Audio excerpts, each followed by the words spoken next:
ईमानदारी का फल। किसी गांव में रामू नाम का एक गरीब किसान रहता था। वह अपनी छोटी सी ज़मीन पर खेती करता और अपनी ज़रूरतें पूरी करता था। रामू ईमानदार और मेहनती था।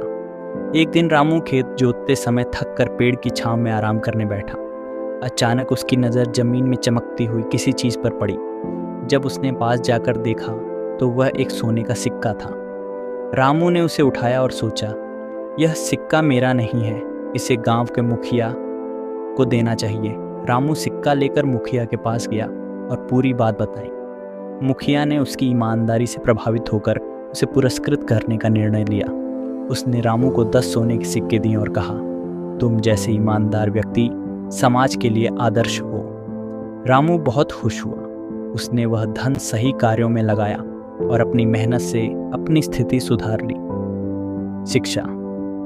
ईमानदारी हमेशा फल देती है, चाहे समय कुछ भी हो। ईमानदारी का फल। किसी गांव में रामू नाम का एक गरीब किसान रहता था। वह अपनी छोटी सी ज़मीन पर खेती करता और अपनी ज़रूरतें पूरी करता था। रामू ईमानदार और मेहनती था। एक दिन रामू खेत जोतते समय थक कर पेड़ की छांव में आराम करने बैठा। अचानक उसकी नज़र ज़मीन में चमकती हुई किसी चीज़ पर पड़ी। जब उसने पास जाकर देखा तो वह एक सोने का सिक्का था। रामू ने उसे उठाया और सोचा, यह सिक्का मेरा नहीं है, इसे गांव के मुखिया को देना चाहिए। रामू सिक्का लेकर मुखिया के पास गया और पूरी बात बताई। मुखिया ने उसकी ईमानदारी से प्रभावित होकर उसे पुरस्कृत करने का निर्णय लिया।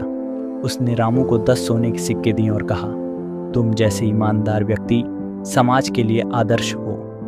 रामू बहुत खुश हुआ। उसने वह धन सही कार्यों में लगाया और अपनी मेहनत से अपनी स्थिति सुधार ली। शिक्षा। ईमानदारी हमेशा फल देती है, चाहे समय कुछ भी हो।